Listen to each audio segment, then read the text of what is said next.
and welcome to the Faith and Belief at Work Business Summit, hosted by the Religious Freedom Center of the Freedom Forum and by the Religious Freedom and Business Foundation. I'm Gene Policinski, President and COO of the Freedom Forum Institute. Now, let me introduce Stephanie Vander Zanden.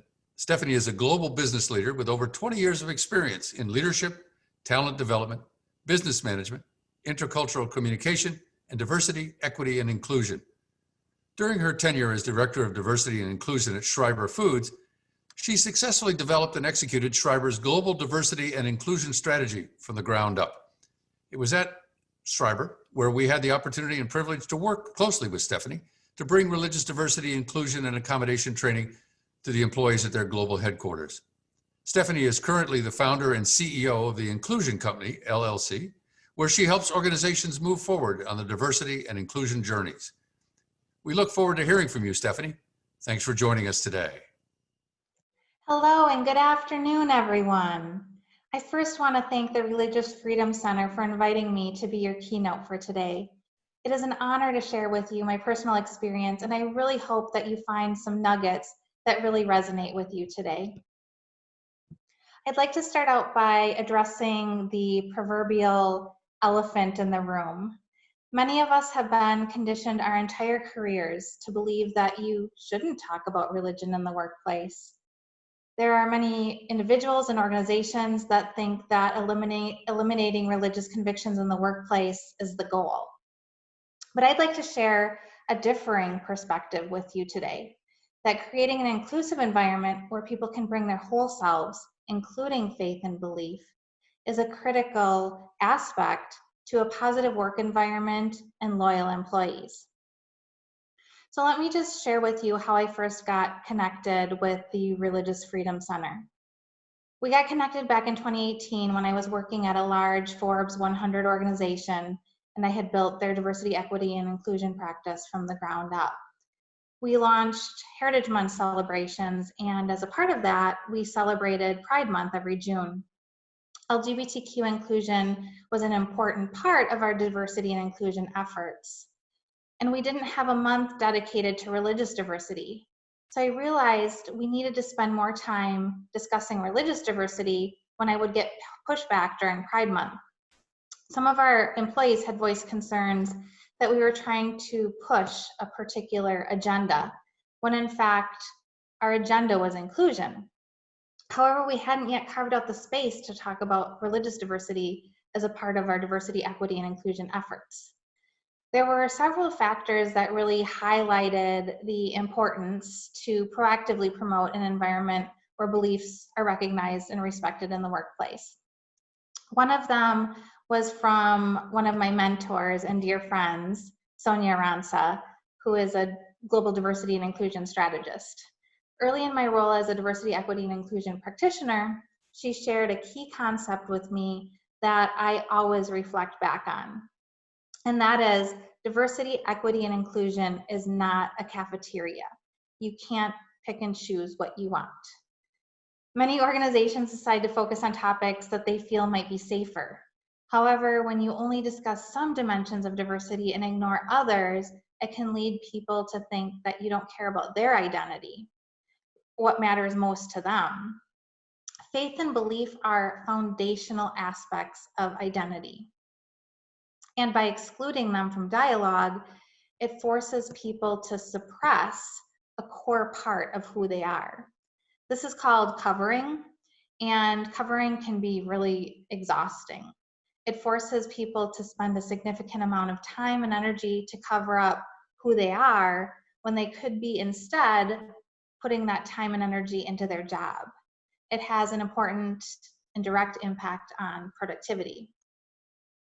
Another factor that really highlighted the importance of promoting an environment where beliefs are recognized and respected is the platinum rule. Many of us grew up learning the golden rule, which is to treat others as you would like to be treated. The platinum rule takes that one step further and asks us to treat others as they would like to be treated. How can we really know how others want to be treated if we can't even talk about it at work, right? So there are some examples of how we can apply the platinum rule to faith and belief. For example, if you have a coworker with dietary restrictions due to their faith, choosing a restaurant or providing menu options for a work lunch that accommodates their dietary needs is an inclusive practice. Knowing and understanding the holidays that are important for your coworkers and choosing dates for important meetings that don't fall on those dates is another example of an inclusive practice. So, very simple ones, but the list goes on and on. And failure to consider how employees want to be treated can make it really difficult and challenging to navigate in the workplace.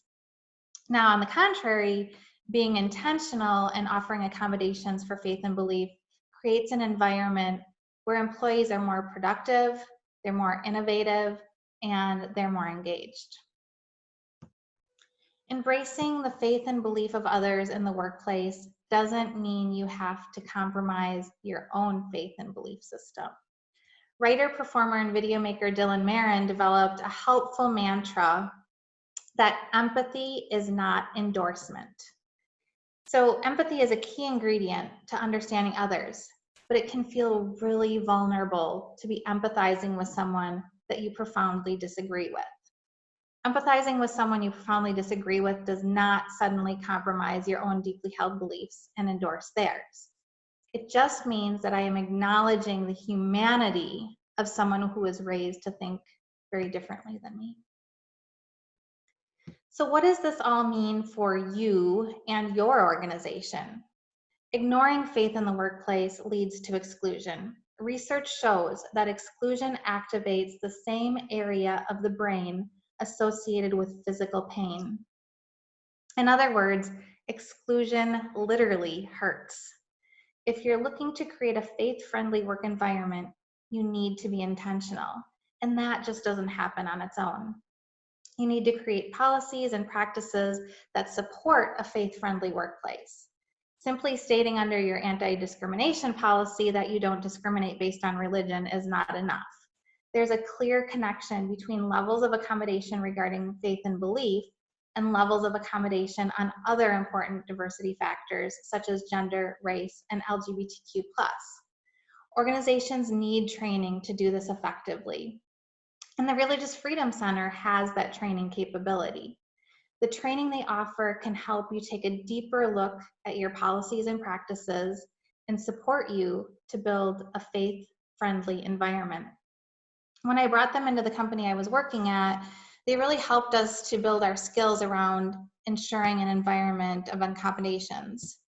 After the training, I was able to review where we had gaps and where we needed to update our current policies or create new policies that didn't yet even exist. One of the things that the training helped us to uncover was that even though we had some policies around accommodations, they weren't very well known within our organization. So we needed to do a better job of ensuring that the policies were reviewed during onboarding and that our employees were aware of them and where they could go to find them. Another thing that we did after the training was to write a religious expression policy. We didn't have one previously, and the Religious Freedom Center helped us to draft a new policy that promoted an environment where diversity of religion and belief is recognized and respected. And it also helped to make clear that employees should never make others feel compelled or pressured to participate in religious or faith-based activities. The training was extremely beneficial, and it helped us to talk more frequently and openly in the workplace about religious diversity. It also identified a blind spot that many weren't aware of our accommodation policies. Interestingly enough, we began to see fewer complaints during Pride Month. It really highlighted the importance of not excluding the topic of religion, faith, and belief in the workplace and how it could benefit the entire organization. Practically, I know you can't make a policy for every single scenario, but the idea is to provide a framework to help you and your employees navigate for successful outcome. This transforms the culture to a place where everyone feels empowered to bring their whole and authentic self to work, to truly create an environment where everyone can thrive. Thank you so much for your time today. It's been an absolute pleasure to be here and to share with you my experience and how embracing religious diversity and inclusion strengthens the workplace. Thank you.